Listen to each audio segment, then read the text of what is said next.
안녕하십니까, 이승 원장입니다. 우리 채널이 이름이 바뀌었죠. 원래 이름이 위가 튼튼해지는 모든 방법이었어요. 근데 우리 모두 튼튼으로 바꿨습니다. 우리 채널의 정체성이 변하고 있어요. 정체성이 뭐겠어요? 내가 어떤 사람이다. 그리고 우리 채널은 어떤 채널이다. 이게 정체성이에요. 즉 쉽게 얘기하면 정체성은 우리가 계속 반복하고 있는 그 무엇인가입니다. 그리고 한 사람의 정체성은 고정되어 있지 않습니다. 나는 이런 사람이야 라고 고정되게 생각할 수가 있는데 실제로 본인의 정체성은 본인이 바꿀 수가 있습니다. 나는 부정적인 사람이야. 그건 일시적으로 그런 상태에 오래 머물러 있었기 때문에 그것을 반복했기 때문에 그 정체성이 형성이 된 거예요. 그렇다면 정체성을 바꿀 수 있다는 뜻이죠. 내가 반복하는 게 내 정체성이 되니까. 이승우는 어떤 정체성을 가졌을까? 저는 맨날 유튜브를 찍잖아요.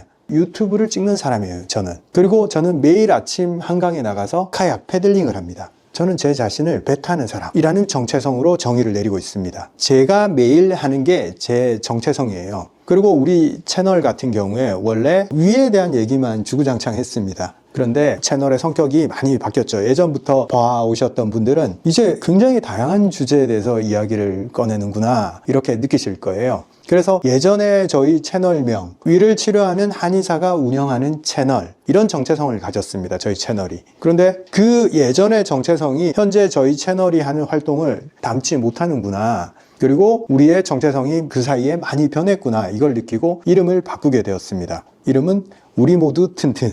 예전에 우리의 정체성 자체도 추억의 형태로 좀 남겨놨습니다. 위튼이라는 이름은 그대로 유지하면서 이거에 대한 재정의를 내렸습니다. 우리 모두 튼튼해지자. 어떤 부분이든지 제 채널을 꾸준히 구독해 주시는 분들은 아실 거예요. 제가 건강에만 절대 국한돼서 이야기를 하지 않는다는 거. 우리의 마음, 우리의 생각, 우리의 삶 이걸 어떻게 개선해 나갈까? 우리의 모든 부분이 더 튼튼해지고 더 건강해지길 바라는 거예요. 저는 사람들의 건강을 해결해 주는 사람으로 시작을 했지만 계속 더 깊은 데를 들여다보니까 건강은 일부분이구나. 그리고 마음, 삶 다 연결된 거구나. 너무 재밌고 호기심이 드는 거예요. 그래서 그런 주제에 파고들고 있는 중입니다. 거기서 얻는 어떤 느낌들을 여러분들한테 전달해 드리는 것만 해도 제 자신이 너무 기뻐요. 사실 한 2년 전에 매일 운동을 하기 전에 제가 영상을 찍을 때 어떤 느낌이었냐면 숙제 같은 거였어요. 오늘은 무슨 주제를 찍을까? 소재 고갈에 시달렸어요. 했던 얘기 또 해야 되네? 그리고 이번엔 또 어떤 얘기 할까? 책을 몇 권을 읽고 영상 한두 개가 나오는 힘들게 좀 뽑아내는 그런 시절이 있었습니다. 근데 제가 운동을 하고 내 자신이 좀 충만해지고 두려움이 사라지고 걱정이 사라지고 불안이 사라진 지금에는 이 소재라는 게 따로 없어요. 그냥 제가 하고 싶은 얘기들이 속에 많아요. 그래서 뭐부터 말씀드릴까 이걸 고민하는 정도입니다. 그리고 유튜브를 통해서 저는 제 삶을 실험을 하고 있고 도대체 이 계단 오르기라는 단순한 행동을 사람들한테 전달했을 때 얼만큼 많은 사람들이 이걸 실천에 옮길까? 그리고 거기서 이 사람들은 무엇을 얻을까? 저한테는 이 유튜브가 너무너무 재밌는 실험 공간이에요. 사회 실험이고 제 자신에 대한 실험이에요. 실험 얘기가 나왔으니까 이 부분에 대해서 제가 조금 더 말씀을 드릴게요. 오늘 아침에 제가 배를 타면서 그 주제에 대해서 집중해서 생각을 해봤는데 삶에서 일어나는 일들 있죠. 오늘 어떤 사람 때문에 화가 났어. 그리고 내가 몸이 안 좋아서 미래에 어떻게 될까 막 불안해. 불안에 의해서 검사를 하고 어떤 치료를 할까 막 검색도 하고 그러는 상태에 있어요. 그리고 삶이 무기력해져서 왜 사는지 삶의 즐거움이 뭔지를 찾지 못하는 경우도 있고 그리고 자기 자신의 공허함을 메꾸기 위해서 과시하는 그런 말들. 저 자신도 문득문득 그런 말들을 쓰고 많은 사람들이 자기 자신의 결핍을 어떻게든 채워 넣으려고 자랑거리를 많이 모으는구나. SNS, 인스타 끊임없이 사람들은 자랑을 하고 싶어 하죠. 충만감을 어떤 식으로든 채워 넣기 위해서 뭔가 물건을 샀을 때 그 충만감 그걸 느끼기 위해서 또 사고 또 사고 또 사면서 사람들한테 나 이런 사람이야 라고 내보이고 싶어 하죠. 그 과정에서 고통이 따라옵니다. 잠깐의 즐거움이 존재하다가 그 다음에는 또 고통이 따라와요. 내가 삶에서 무엇 때문에 화가 났을 때 그걸 계속 반복을 하게 됩니다. 비슷한 패턴으로. 어떤 불안이 있을 때 그 불안은 오늘 하루 만의 일이 아닙니다. 오늘 일어나고 내일 일어나고 또 계속 반복을 하고 있어요. 우리가 어떤 사람이 그런 고통에 처해 있을 때 내 주변 사람들이 옆에서 조언을 해줄 때 어떻게 해줍니까? 그 사람보다는 객관적으로 생각을 하죠. 누구누구야, 그거는 이렇게 한번 생각해 보는 건 어때? 지금 거기에 너무 푹 빠져서 헤어나오지를 못하니까 한 발 물러나서 한번 생각해 보는 게 어때? 이렇게 조언을 하죠. 사람들은 타인한테는 지극히 객관적으로 판단하고 조언을 해줄 수가 있어요. 그런데 본인 자신한테 그게 되던가요? 내 자신의 문제에 대해서 객관화를 시킬 수 있었던가요? 내 문제는 예외사항 같아. 내 문제는 객관화가 잘 안 돼. 이건 세상에서 너무 큰 문제여서 쉽게 객관화가 안 되고 헤어나오지를 못합니다. 그래서 누군가는 조언을 해줄 수는 있지만 막상 그 입장에 들어갔을 때는 다들 헤어나오지를 못해요. 삶의 문제들은 대부분 내 마음속에 어떤 고통이 일어나면서 발생을 합니다. 외부의 어떤 사건보다는 그 사건을 해석하고 내 마음속에 고통의 형태로 정착을 시킵니다. 그래서 그 고통에서 헤어나오지 못하고 힘들어하는 거죠. 가까운 예로 어떤 사람이 여기에 무지막지한 통증이 있다고 생각해 봅시다. 그 사람은 이 통증만 없으면 난 참 행복해질 것 같아. 이 통증이 나를 힘들게 하고 나를 불행하게 해 라고 생각을 해요. 그래서 이 고통의 원인이 이 통증이라고 생각을 해요. 누가 봐도 그게 맞는 것 같잖아요. 그런데 한번 생각해 봅시다. 다른 사람이 만약에 똑같은 강도의 통증을 느꼈을 때 그 사람이 느끼는 고통의 강도가 똑같을까요? 고통의 강도가 당연히 다릅니다. 예를 들면 전투 현장에 있는 어떤 군인이 손톱이 하나 빠졌어. 지금 총알이 막 날아오고 하는데 이거 지금 손톱 빠진 거가 중요해요? 안 중요해요? 지금 목숨이 왔다 갔다 한단 말이에요. 그래서 이건 신경 안 쓰고 내가 해야 될 일에 집중을 한단 말이에요. 그런데 일상생활을 하는 사람한테 있어서 손톱이 하나 빠지면 너무 큰 고통이야. 그래서 그 고통이 한참 가겠죠. 어떤 상황에 있느냐에 따라서 받아들이는 정도가 다를 수밖에 없어요. 제가 극단적으로 얘기를 했지만 모든 사람이 받아들이는 방식은 다 다르다. 그래서 어떤 종류의 고통이든 객관적으로 바라볼 수만 있으면 그 감정에 오래 빠져 있지 않을 수가 있다라고 말씀드릴 수 있습니다. 그러면 그 고통을 어떻게 바라볼 거냐? 실제 이게 아픈데 이게 없는 사실이 아닌데 이걸 어떻게 객관적으로 바라보고 이거에 빠져들어서 슬퍼하지 않을 수 있을 것이냐? 일단 어떻게 해야 되냐면 객관화를 하는데 어떤 식으로 하냐면 일어나는 현상만 일단 그대로 말로 한번 뱉어주세요. 아, 내 팔이 아프구나. 내 머리가 두통이 있구나. 내가 어지럽구나. 저 차가 끼어들어서 내 마음이 분노를 하는구나. 내 마음이 후회를 하고 있구나. 내 마음이 불안해하고 있구나. 그리고 내가 우울한 상태에 있구나. 여기까지는 사실이에요. 일어나고 있는 사실이기 때문에 여기까지는 표현을 해줘야 돼요. 이것조차 무시하려고 하면 이건 강력한 저항에 부딪히게 되어 있습니다. 그래서 사실을 인지하는 데까지는 해야 돼요. 어떤 입장으로? 관찰자의 입장이 되어야 합니다. 그 속에 푹 빠져서 헤어나올 수 없는 고통에 내가 도가니 속에 빠져 있다. 고통의 단지 속에 빠져 있다. 그리고 헤어나올 수 없다. 이런 감각으로 이 사건을 대하면 안 됩니다. 그냥 일어난 사건을 아주 현실 그대로 표현을 합니다. 이건 실제 일어난 일이니까. 그리고 내 마음속에 일어나는 일조차 무시하려고 하면 안 됩니다. 받아들여야 돼요. 그걸 부정하고 싶지만 인정을 해야 돼요. 내가 분노를 하고 있구나. 내가 다른 사람을 시기 질투하고 있구나. 자신의 부끄러운 면이라고 해서 그걸 직시하지 않으면 안 됩니다. 그대로 바라봐야 됩니다. 그대로 바라보면서 현실을 표현을 해줘요. 그러면 어떤 현상이 일어나냐면 입장이 바뀝니다. 원래는 그 고통의 단지 속에 푹 빠져서 내 삶에 일어난 일이라고 생각을 하게 되죠. 근데 한 발 물러나서 관찰자가 됩니다. 이런 일이 일어나는구나. 내 마음속에서. 이런 사건이 일어났어. 그렇구나. 이런 말들을 해야 됩니다. 삶에서 일어나는 일에 대해서. 그렇구나. 이 말만 하면 됩니다. 그 다음 행동들은 어떤 감정이 일어나겠죠. 불안이 증폭이 되고 이걸 어떻게 해야 되고 걱정이 일어나고 과거가 막 후회가 되고 계속 증폭이 되게 되어 있습니다. 왜? 먹이를 줬거든요. 근데 사건을 피하지를 않고 딱 표현만 하는 수준에서 독려하지 않고 표현만 하면 거기서 끝이에요. 그 사건이 그렇게 오래 지속되지 않습니다. 관찰자가 됐다. 이게 쉬운 일이 아니에요. 한 번씩 문득문득 그런 입장이 될 수는 있어도 지속적으로 하기가 어렵습니다. 물론 일상적으로 고통이 없는 사건에 대해서 그렇게 살 필요는 없어요. 그런데 고통이 일어나는 그런 사건에 대해서는 일단 관찰자가 되면 아까 말했죠. 다른 사람한테 객관적 조언을 하듯이 자기 자신을 객관적으로 들여다보면서 객관적인 조언, 실제 해야 될 일이 눈앞에 보이기 시작합니다. 감정으로 흘러가지 않고 실체를 보게 됩니다. 이 사건의 본질은 이런 거구나. 그리고 여기서는 무엇을 해야 되는 거구나. 사건의 실체와 해결 방법이 보이기 시작합니다. 관찰자가 된다. 삶을 어떻게 대하는 자세냐면 실험을 하는 자세예요. 가장 객관적으로 세상을 바라보는 사람들은 과학자들입니다. 과학자들은 어떤 실험을 하면서 거기다가 감정을 대입을 합니까? 아니면 나타나는 사건을 결과 가지고만 분석을 합니까? 절대 감정을 넣으면 안 됩니다. 설령 실험 대상자가 자기 가족이든 누구가 됐든 과학자는 객관적 시각으로 그걸 관찰하는 게 연습이 되어 있는 사람들이죠. 즉, 실험을 할 때는 꽤나 객관적 자세가 될 수 있다. 그러면 내 삶에서 내가 객관적 관찰자가 되기 위해서는 삶을 어떻게 대했을 때 쉽게 그 시각을 유지할 수 있냐? 삶을 실험 대상으로 삼는 거예요. 나 자신의 삶, 그리고 타인과의 관계, 힘들고 어렵고 내가 처리하기 힘든 그런 일들, 사건들을 실험의 대상으로 삼는 거예요. 아, 이런 일이 일어났구나. 그렇구나. 이거 흥미로운데? 이거 연구 대상인데? 내 삶에서 일어나는 굉장히 흥미로운 일이구나, 이게. 여기서 일어나는 본질은 뭘까? 사실 여기까지 생각 안 해도 돼요. 그냥 흥미만 가지면 돼요. 아, 그렇구나까지만 해도 싹 유체이탈하는 느낌이 나요. 거기에 질퍽질퍽하게 빠져서 도저히 해결할 수 없는 그 느낌에서 빠져나올 수가 있어요.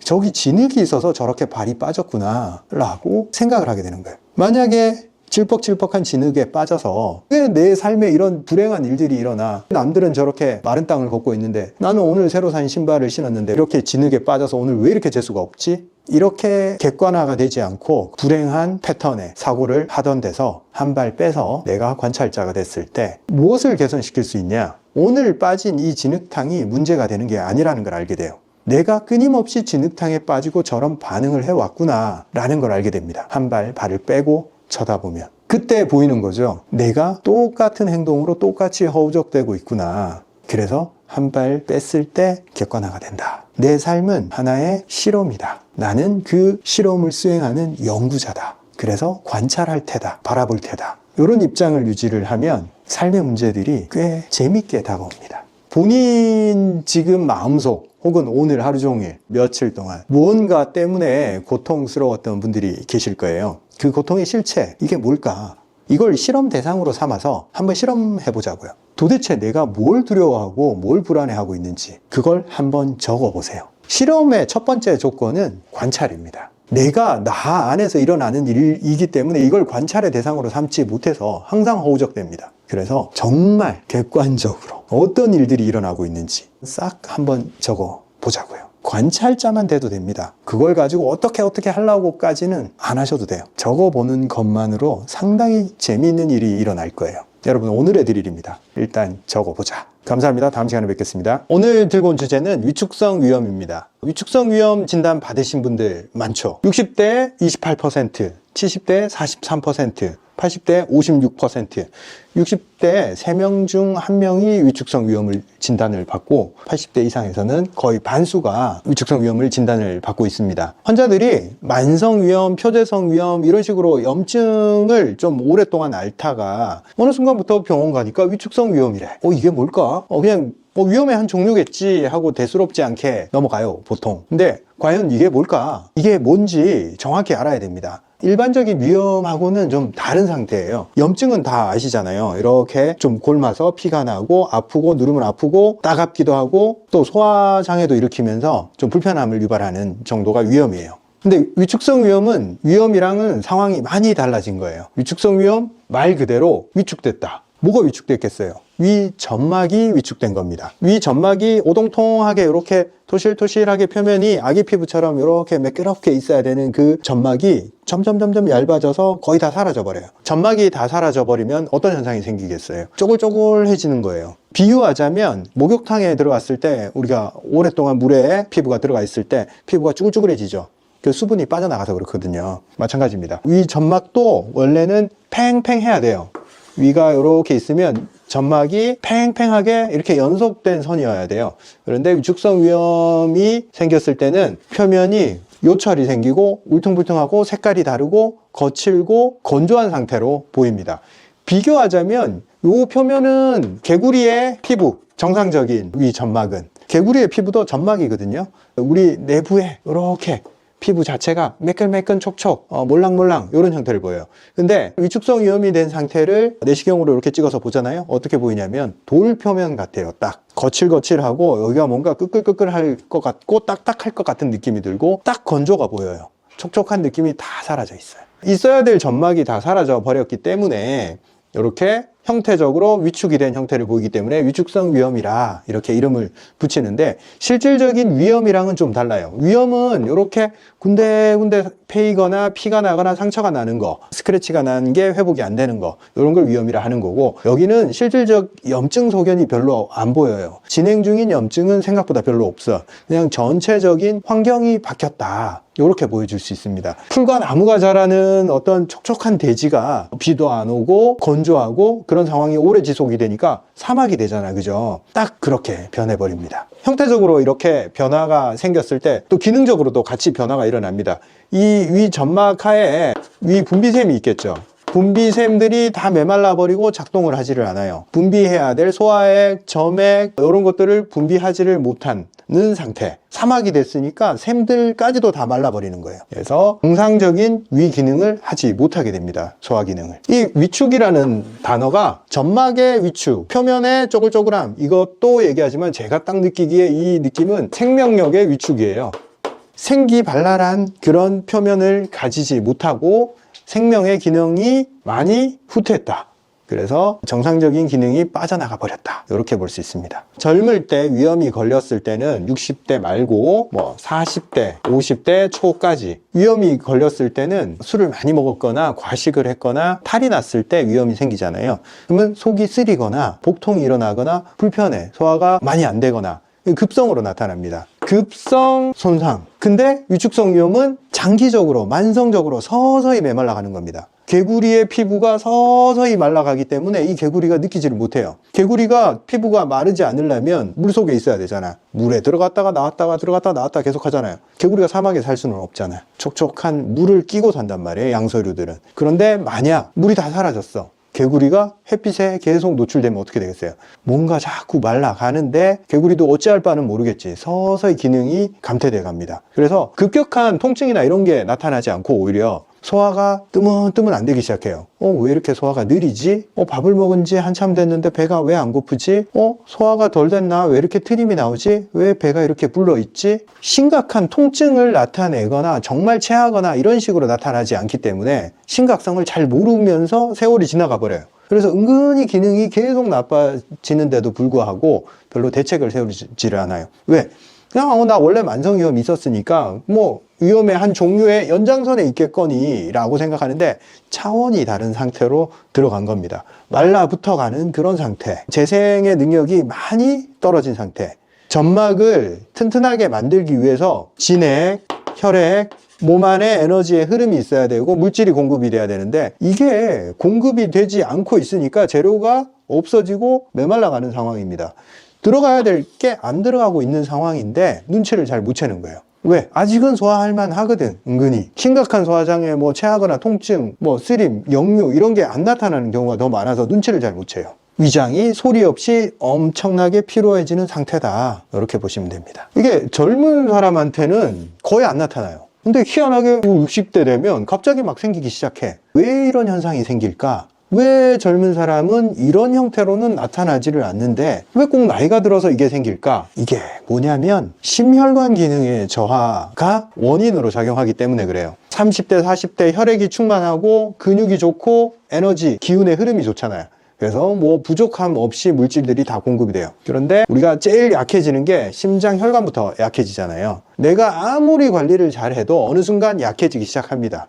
그 신호가 60대 심장이 약해지는 신호로 나온다는 거죠. 심장이 약해져서 혈액을 펌프를 해주지 못했어. 우리가 농토를 생각을 해봅시다. 농장에서 식물들이 잘 자라기 위해서는 물이 공급이 되고 비료가 공급이 돼야 돼요. 그래야지 촉촉하게 생기 있게 식물들이 자라잖아요. 근데 물이 차단이 됐어. 거름도 안 줘. 여기에 있는 농장에 있는 식물들은 다 메말라 버려. 마찬가지입니다. 공급돼야 될 게 여기서부터 펌프가 고장이 났어. 양이 줄었어. 그러면 메마르기 시작하고 사막화가 일어납니다. 처음에는 이렇게 물질적인 부족으로 시작을 해요. 건조하다, 메마르다, 표면적으로 말라있는 이런 형태로 진행이 되지만 결국 이 바깥에 있는 근육층, 위장의 근육층도 영양 공급이 줄어들게 되어 있습니다. 그래서 60대 때 처음에 위축성 위염인데 나 진단은 받았는데 아무렇지도 않아. 그렇게 그냥 살아가요. 소화도 그럭저럭 돼. 조금 안 되긴 하지만 근데 점점점 시간이 지나가면서 위에 근육에 혈액 공급도 주니까 소화력이 확 떨어져요. 결국에는 우리가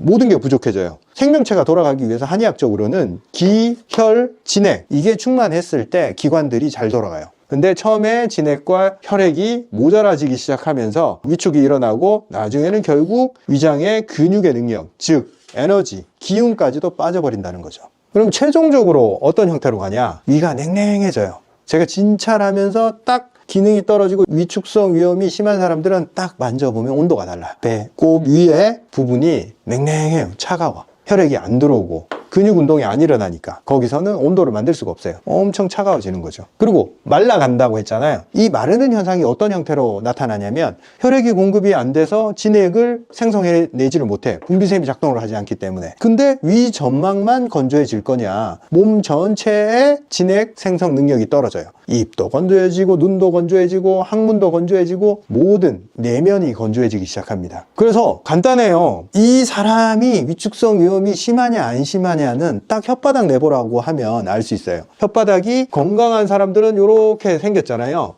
그런데 위축성 위염에 걸린 사람들은 갈라지기 시작합니다. 이렇게 쫙쫙 갈라지기 시작해요. 점막을 유지를 못해. 얘도 유지 못하는데 혓바닥이라고 유지할 수 있겠어요? 같아요. 몸에서 혈류가 줄어들었을 때는 얘도 줄지만 얘도 줄게 돼 있어요. 그래서 이분의 위축성 위염이 심하다 안 심하다는 혓바닥이 갈라지는 거 보면 알아요. 그래서 딱 60대부터 혓바닥이 많이 갈라지기 시작합니다. 3명 중에 1명은 갈라져 있었다고. 80대 2명 중에 1명이 갈라져 있어요. 즉 우리가 위장의 위축성 위염을 진단을 받았을 때는 위장의 점막이 말라가고 있구나 수준으로 생각을 하면 안 돼요. 몸 전체의 기혈수의 순환이 다 깨지고 있구나. 진액이 모자라지고 혈액 공급이 안 되고 심장은 약해지고 기운은 빠지게 되어 있구나. 눈치를 채셔야 됩니다. 뻔하게 흘러와요. 그렇게 흘러가는데 그냥 단순히 위장의 문제라고 자꾸 생각을 한단 말이에요. 몸 전체의 문제예요. 반드시 몸 전체로 영향을 끼치게 되어 있습니다. 처음에 이제 진단 받았을 때는 소화도 괜찮고 먹을만 했잖아요. 이게 시간이 흘러가면서 어떤 식으로 변하냐면 점점 양이 줄어요. 전에 이 정도 먹는데 아무런 문제가 없었는데 버거워져요. 이거 먹으니까 내가 이거 감당이 안 되는 것 같아. 양을 줄이기 시작해요. 양을 줄여도 소화가 굉장히 지연이 되는 거죠. 그래서 자연스럽게 이걸 내가 소화를 못 해내는구나 하는 시점이 계속 다가옵니다. 그게 뭐냐? 기가 빠지고 있다. 위에 근육의 능력이 떨어지니까 음식의 처리 능력이 이제부터 떨어지는 단계로 들어간다. 그게 이제 60대 중후반부터 그 현상이 강해집니다. 그럼 나 위축성 위염 진단 받았어. 그럼 나 이제 되돌릴 수 없는 건가? 3명 중에 1명에 속했고 다른 사람도 이렇게 되겠지 뭐. 그냥 내버려 두고 그냥 흘러가는 대로 노화니까 어쩔 수 없지 라고 그냥 내버려 둬야 될까요? 그리고 시간 지나면 혹시 암으로 가지는 않냐 이런 걱정을 하게 되어 있습니다. 병원에서 이제 진단했을 때 물어봐도 또렷이 대답을 안 해줘요. 이거는 병원에서 그냥 그 나이 때는 그래요 이런 식으로 대답을 해버려요. 28%니까 당연하게 생각해. 당연하지 않아요. 생명력을 잃어가는 거기 때문에 우리가 막고 대책을 세우고 더 버틸 수 있어요. 병원에서는 이게 회복이 안 된다라는 스탠스를 자꾸 취합니다. 근데 절대 그렇지 않고 잘 관리하고 회복을 시킬 수 있습니다. 그럼 어떻게? 원인을 타고 들어가면 돼요. 혈액도 안 들어오고 진액이 메말랐고 기력까지 떨어졌어. 이걸 회복시켜야 되는 거죠. 제가 늘 강조를 하는 거지만 여기서 중요한 것은 운동. 기운 없다고 가만히 있고 그러면 기운이 더 떨어지고 위장의 활동성은 더 떨어지겠죠. 먹고 움직여야 돼요. 그리고 위장 표면이 거칠어져 있고 자극을 받잖아요. 그러면 어떻게 되겠어요? 이 위장이 움직여서 분쇄하는 능력이 떨어졌으니까 내가 치아로 많이 씹어줘야 돼. 엄청 씹어서 죽처럼 만들어서 그렇게 해줘야 돼. 30, 40대 때 그냥 대충 먹어도 소화시키니까 이때는 대충 먹는단 말이에요. 이때는 대충 먹으면 안 돼. 정말 꼭꼭 씹어 먹어야 돼. 그리고 식후에 반드시 위장 근육을 운동시키기 위해서 내가 움직여줘야 돼. 가만히 있으면 기력이 더 떨어지게 되어 있습니다. 그리고 메말라 있기 때문에 건조한 걸 좀 피해줘야 돼. 음식 중에서 자꾸 이런 상황에서 건조한 떡이나 메마른 음식, 촉촉하지 않은 음식들을 자꾸 먹고 견과류 같은 거 딱딱하면서 건조한 거 이런 거 많이 먹잖아요. 손상 다 돼버려요 그냥. 그래서 가급적 좀 촉촉하고 생기가 살아있고 매끄러운 것들 위주로 좀 먹으려고 해야 되고, 그렇지 않은 것들은 많이 씹으면 되잖아요. 그리고 혈액의 재료가 되는 것들을 잘 먹어줘야 된다. 혈액의 재료가 뭐겠어요? 우리가 먹는 음식이에요. 음식 말 그대로 뭘 골고루 가리지 않고 나 위가 안 좋아졌어, 그래서 이제 위 좀 아껴줘야겠어, 그제서야 뭐 나 소식하고 뭐 정말 부드러운 것만 먹을래, 이렇게 하면 큰일 나요. 왜? 혈액이 충분히 공급되지 않으면 얘도 결국에는 세포기 때문에 회복할 수가 없어요. 잘 먹어야 돼.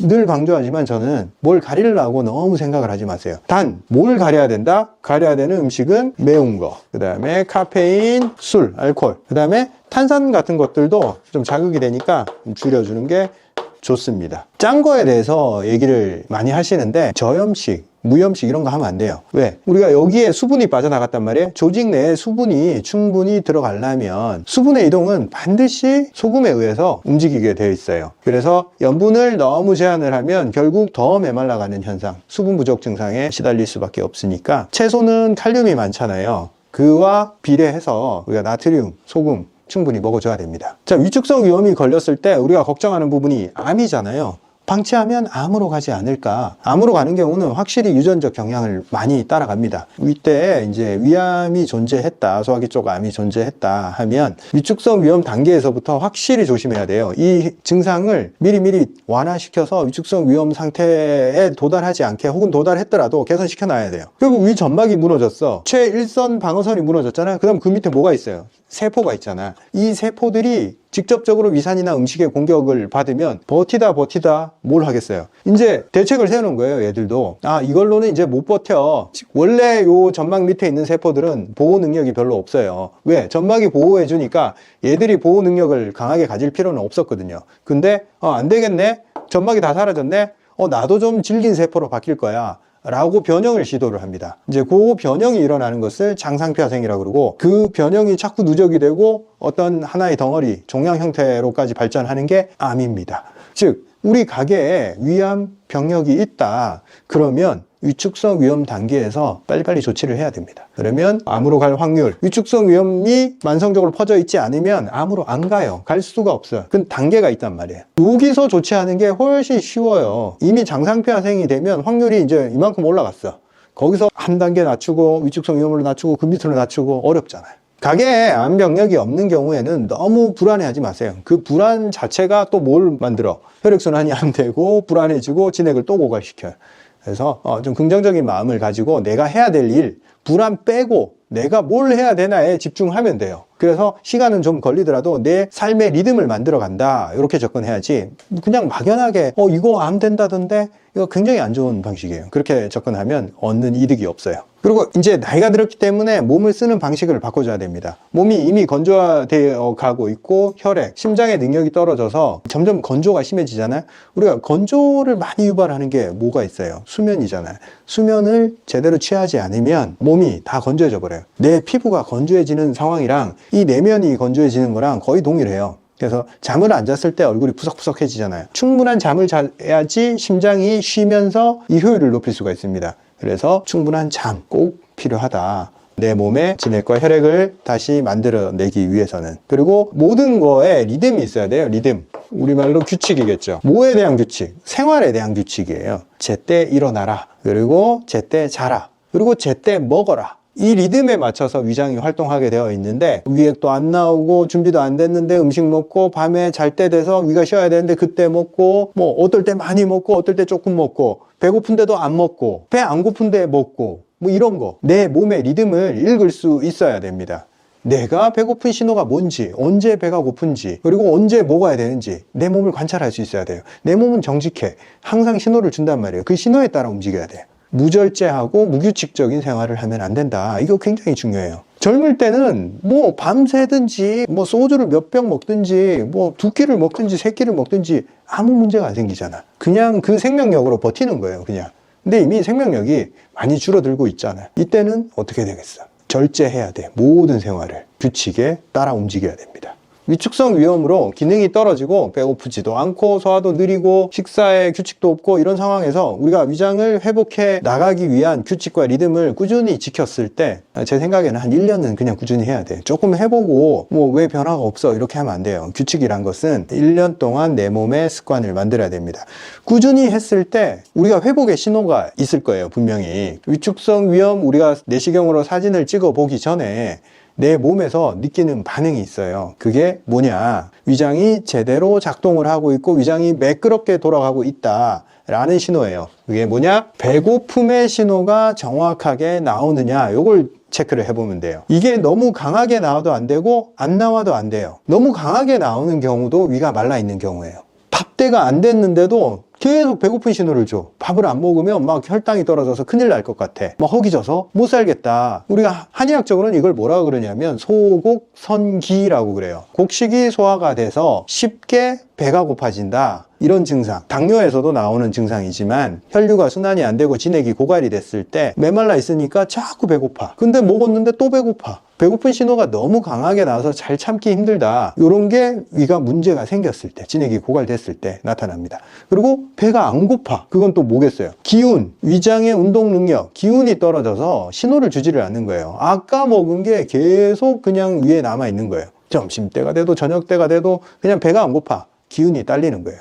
그리고 밥맛, 배고픔의 연장선인데 밥맛이 너무 좋아도 안 되고 너무 없어도 안 돼요. 너무 좋은 것도 위장이 과열된 겁니다. 그리고 너무 없는 거는 기가 떨어진 거고 위장이 소화할 준비가 안 되어 있다. 배고픔의 신호로 우리가 위장의 상태를 파악할 수 있는 겁니다. 위장이 정상이냐 아니냐. 그래서 정상적으로 돌아갔을 때는 제때 딱 배가 고프고 심한 허기를 만들지도 않고 밥을 딱 먹어주면 위가 어디 있는지 모르게 편안한 상태로 이렇게 지속되다가 또 밥때가 되면 또 배고픈 신호를 주고 중간에 이 가짜 신호들이 잘 안 나타나고 안정되게 간다는 거죠. 그리고 위장이 돌아왔을 때 위장의 신축성, 탄력성, 이 음식을 처리하는 능력이 좋아지기 때문에 음식이 약간 늘어도 소화에 전혀 지장을 안 주고 위가 어디 있는지 잘 모르겠다 이런 느낌으로 소화를 시켜요. 위가 자꾸 의식되고 인식되는 것은 위가 거칠어져 있고 메말라 있고 불편하기 때문에 그래요.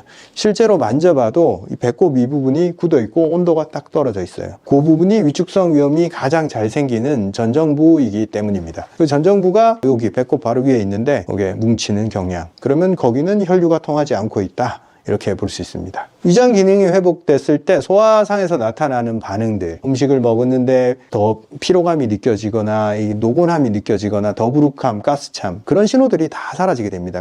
깔끔하게. 그리고 아까 말했던 입마름, 혀 갈라짐, 이 혀 한번 갈라졌는데 이게 다시 아물 것 같지 않잖아요. 이게 싹 아물어. 그리고 입마름이 사라지기 시작해. 진액이 여유가 생겼기 때문에. 그런 상태에서 내시경을 다시 찍어보면 점점점 재생되는 부분들이 보이기 시작합니다. 그리고 촉촉함이 생기고 이런 부분이 이렇게 굴곡이 사라지기 시작해요. 또 좋은 게 이 소화의 결과물인 변의 형태가 좋아지고 변이 매끄러워지고 변이 수월해집니다. 결국 위축성 위염이 자꾸 이 위장 자체만 쳐다볼 필요가 없어요. 우리 몸 전체에서 신호들을 이미 다 나타내고 있습니다. 몸이 건조해지고 피부가 마르고 입이 마르고 혓바닥이 갈라지고 눈이 침침해지고 기, 혈, 수, 진액이 모자라지는 그런 상황이니까 내가 음식 관리 잘하고 리듬 만들고 규칙 만들어서 위장이 회복되고 내 몸에 진액이 충만해졌을 때 내 몸이 매끄럽게 돌아간다 이런 느낌으로 자꾸 가게 되고 감정 상태가 좋아져요. 위축성 위염 걸려서 딱 오는 사람들은 다 감정 상태가 메말라 있어요. 감정 컨트롤도 안 되고 부정적 감정에 굉장히 많이 빠져 있습니다. 저는 그렇게 표현해요. 그거를 감정의 메마름이다. 이것은 몸에 진액이 고갈되면 몸 내부만 마르는 게 아니고 감정조차 말라버려요. 뇌가 거의 건조해지는 과정을 겪기 때문에 그래요. 그러면 진액이 회복되면 뭐가 좋아진다? 감정 상태가 좋아진다. 부정적 생각을 덜 하고 세상이 좀 더 재밌어진다. 이렇게 가게 되어 있습니다. 자, 오늘은 위축성 위염에 대해서 한번 알아봤습니다. 다음 시간에 또 재밌는 주제로 찾아뵙도록 하겠습니다. 감사합니다. 환기비책에 이어서 위전보 제품이 출시되었습니다. 이름을 보면 아실 수 있겠죠? 위전보. 위장 점막 보호를 위한 건강기능식품입니다. 드셔보시면 액상으로 되어 있고 하루 한 포 드시면 됩니다. 제가 늘 말씀드렸어요. 위장에서 가장 중요한 것은 점막이다. 점막이 건강하고 충분히 두껍게 형성되어 있으면 다른 문제가 생기지 않는다. 위염이든 위축성 위염이든 장상피하생이든 위장에서 발생하는 질환들은 전부 점막의 문제일 뿐이다. 그래서 점막 회복에 초점을 두고 출시한 제품입니다. 위전보는 제 자식 같은 제품이에요. 제가 오랫동안 위장을 주력으로 진찰해 왔고 그 노하우로 출시된 위장을 위한 제품이라고 보시면 됩니다. 제 제품의 의도가 늘 그렇듯이 바로 먹었을 때 반응이 나오는 것보다는 매일매일 꾸준히 행했을 때 변화해가는 점막의 상태, 그것을 목적으로 합니다. 근데 최근 드신 분들의 후기에서 반응들이 좀 빠르게 나오는 것 같아요. 어떤 분들은 좀 빨리 나오겠죠. 제가 심혈을 기울여 만든 제품이니까 믿고 드셔도 좋습니다. 하루하루가 굉장히 중요합니다. 빨리 시작해서 하루를 쌓아 나가서 결국에는 그게 쌓여서 몸의 변화를 일으켜야 되기 때문에 하루라도 빨리 시작하는 거 괜찮습니다.